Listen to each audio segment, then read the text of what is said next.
Our gospel passage this morning comes from Matthew chapter 16, verses 13 through 20. Now, when Jesus came into the district of Caesarea Philippi, he asked his disciples, "Who do people say that the Son of Man is?" And they said, "Some say John the Baptist, but others Elijah, and still others Jeremiah or one of the prophets." And he said to them, "But who do you say that I am?" And Simon Peter answered, "You are the Messiah, the Son of the living God." And Jesus answered him and said, "Blessed are you, Simon, son of Jonah, for flesh and blood has not revealed this to you, but my Father in heaven. And I tell you, you are Peter, and on this rock I will build my church, and the gates of Hades will not prevail against it. I'll give you the keys of the kingdom of heaven, and whatever you bind on earth will be bound in heaven, and whatever you loose on earth will be loosed in heaven." And then he sternly warned them not to tell anyone that he was the Messiah. Well, this is the word of the Lord. Thanks be to God.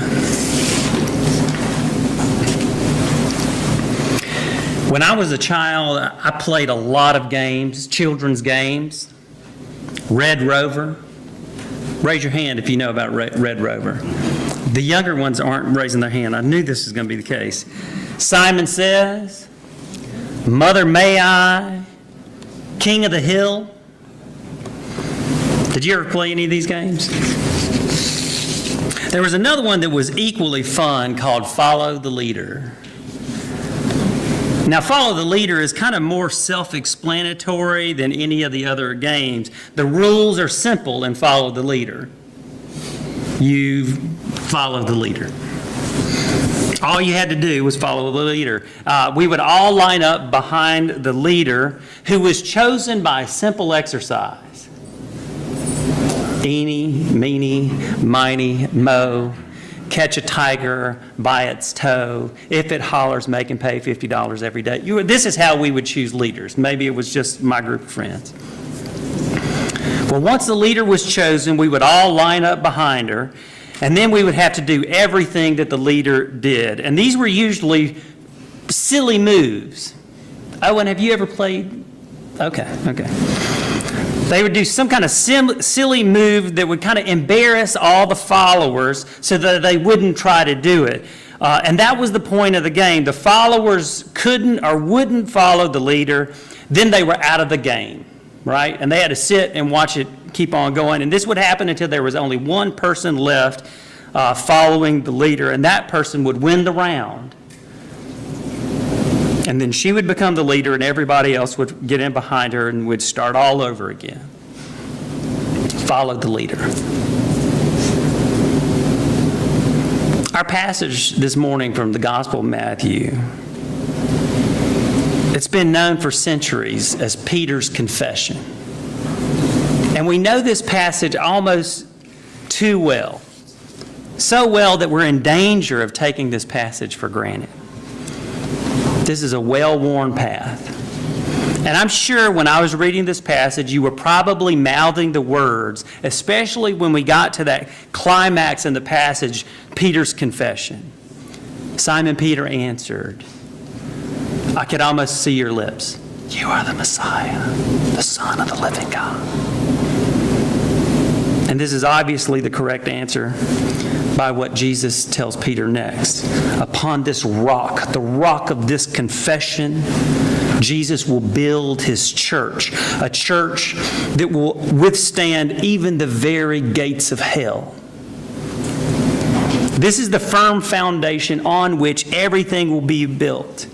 This is more than just brick and mortar of a church. This is the very soul of Christianity. You are the Messiah, the Son of the living God. And if that confession is the foundation of the church, we need to still spend a little time unpacking that bag. Who do you say that I am? This is the question that Jesus point blank asks his disciples. And it's worth noticing that we're in chapter 16 of the Gospel of Matthew, and this is the first time that Jesus ever asked a question like this. 15 chapters, and we finally get to this point. Ask them face to face, who do you say that I am? We don't know if there is a pause after Jesus' question or not, but we're left to imagine what that might look like. How long did it take Peter to say something? Did he immediately blurt it out?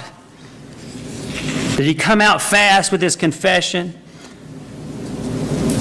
A confession that's so obvious that it didn't take long to formulate it? Something as obvious as me saying to you guys, am I bald?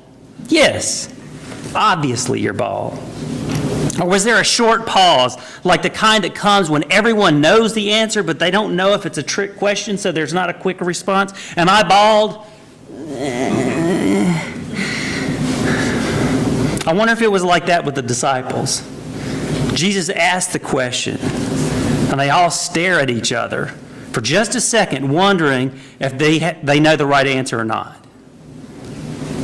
Only then does Peter say, you're the Messiah, the Son of the living God? Almost like a pseudo answer, almost a question. You're the Messiah, the Son of the living God, right? I think that many of us have always thought of Peter as pouncing on this question like a dog on a bone. No time to think, no time to wonder, just pure reaction. And this is what we would expect from Peter, who always seems to be the one answering the questions all the time. And we know people like this, and a lot of the people we know like this, we don't really like that much, to be honest with you. But in the Sea of Galilee, he's the one who gets out of the boat in the storm and walks on the water to Jesus, right? That's Peter. On the Mount of Transfiguration, when all this crazy stuff's happening and Moses and Elijah appear with Jesus, he's the one that says, should we build a monument to these people? He's the one who's ready to fight off the guards that come to arrest Jesus at the Mount of Olives. He's the one who runs headlong into the tomb to see if Jesus is there. We expect this Peter to answer this question quickly and emphatically. Who do you say that I am? You are the Messiah, the Son of the living God. Passionately, quickly, truly. And this is why we kind of love Peter, the original rock, the Messiah. This is the first part of Peter's confession. You are the Messiah. Now, Messiah is a Hebrew word that literally means anointed one. And I'm not sure why our translation today has Messiah. If you have a Bible, I'd ask you to open it up with me right now.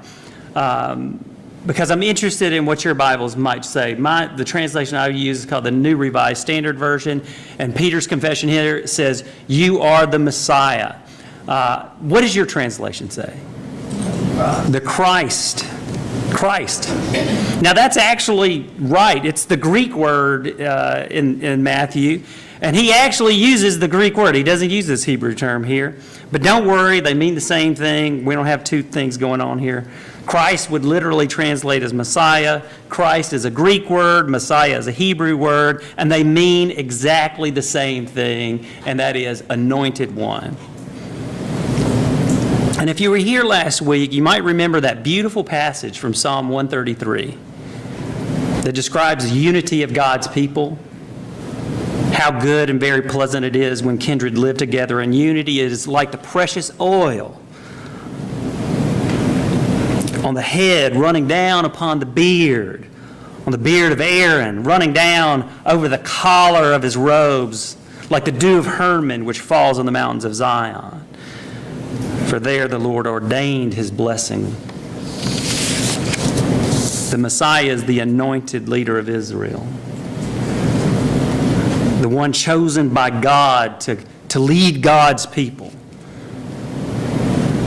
the anointed with oil. Oil pouring over the Messiah's head acts like a confession of the people. This is where the people of God agree with God's choice of the leader, and it brings everybody together. And Peter here tells Jesus that you're the one. You're the one, the anointed one. Oil poured over your head, running down your beard onto your robes. This happens, actually. That's actually the confession of a woman later on in the gospel, where she anoints his head. In another place, a woman anoints his feet. Messiah, anointed one, and Son of the living God. Now, this might sound like a divine title, right? Son of the living God. But it goes all the way back to 2 Samuel chapter 7, where God himself tells David, the anointed one of Israel, the king of Israel, that God would make David's sons God's own sons. Your sons will be my sons. In other words, the line of David would be perpetually anointed as the true hereditary line of the leaders for God's people. Son of God was a title reserved for the descendants of David, who were the rightful heirs of the throne of Israel. And this is why Matthew talks about Jesus as the Son of David and the Son of God. They're the same thing. That's another way to say Messiah. You were the one. You were the leader. You were God's leader for us. You were the anointed one. You were the Messiah. You were the Christ. You were the Son of the living God. And all this is true. All this we know. All this we believe. All this we confess. And all this is easy. It's easy to make that confession. What does it cost us to say that Jesus is the Christ, the Son of the living God? While this is true, and while this is the foundation of the universal church of Jesus Christ, the confession is easy. It's easy to say, or as easy as, eeny, meeny, miny, mo. There's nothing really controversial about this confession until Jesus tells us what that confession really means. And it comes in the very next verse after our passage for this morning. So let's keep reading. Let's not stop where Jesus tells Peter, you're the rock on which this church is going to be built. The keys of the kingdom of heaven I'm giving you. What you bind on earth will be bound in heaven, and what you loose on earth will be loosed in heaven. That's some good stuff. I would love to hear Jesus say something like that to me. That's a good thing. But then he keeps on. In verse 21 it says, and from that time on, Jesus began to show his disciples that he must go to Jerusalem and undergo great suffering at the hands of the elders and chief priests and scribes and be killed, and on the third day be raised. And then Peter, that same Peter, took Jesus aside. I don't know how that happened. Did he grab him by his arm? Did he grab him by his collar? How did he take Jesus aside? He said he took him aside and he began to rebuke him. God forbid it, Lord. This must never happen to you. But Jesus turned to Peter and said, get behind me, Satan. You are a stumbling block for me. For you are setting your mind not on divine things, but on human things. And then Jesus turned away from Peter to his disciples, and he said, if any want to become my followers, let them deny themselves and take up their cross and follow me. For those who want to save their life will lose it, and those who lose their life for my sake will find it. For what will it profit if they gain the whole world but forfeit their life? Or what would they give in return for their life? If Jesus is truly the one, the anointed one, the Messiah, the Christ, the Son of the living God, then we are called to follow the leader. Just as the game of our childhood. If you don't do what the leader does, you're out of the game. And what does our leader do? Does he boss people around? Does he push them around? Our leader takes up a cross. We must follow the leader. Our leader sacrifices. We must follow the leader. Our leader loves. We must follow the leader. But let's get real specific in our following. If we had the opportunity to ask Jesus Christ, the anointed leader, the Messiah, the Christ, the Son of the living God, what the greatest commandments were, we certainly would, wouldn't we? We would probably want to know what Jesus thought was the greatest commandment. We want to be good followers of the leader. We want to do what he tells us to do and what he shows us to do. And by the grace of God, we actually have the answer to this question later on in the Gospel of Matthew. In Matthew chapter 22, verses 36 and following, a biblical scholar among the Pharisees comes to Jesus and asks Jesus a question. Teacher, which commandment in the Bible is the greatest? He didn't ask Jesus what Jesus' favorite verse was. He asked which commandment in the entire law, the whole Bible, was the greatest. And Jesus, our leader, told him, you should love the Lord your God with all your heart and with all your soul and with all your mind. This is the greatest and first commandment. And the second is like it. You shall love your neighbor as yourself. On these two commandments hang all the law and the prophets. Matthew chapter 22, verses 36 through 40. Is Jesus the one? Is he really the Messiah? Is he really the Christ? Is he really the Son of the living God? Is he really the leader? If he is, and if this is our confession, then we must follow the leader in the way that the leader says to follow. When the leader says to love God, we have to love God. When the leader says to love our neighbor, we have to love our neighbor. When the leader says take up your cross, we have to take up our cross. And we hear this loud and clear from the Gospel of John when Jesus tells the disciples, by this everyone will know that you are my disciples if you have love one for another. It is a burden. It is a burden to love like this. It is a burden. But it is our cross to carry. So in your own mind, in your own heart, don't just think of your neighbors. Think of people who are your enemy, whether real or perceived. And understand that those are the very people that God is calling you to love right now. That is a burden. That kind of love is a burden. But that's the love that our leader is calling us to right now. This is our cross, and this is how we follow our leader. May it be so. Amen.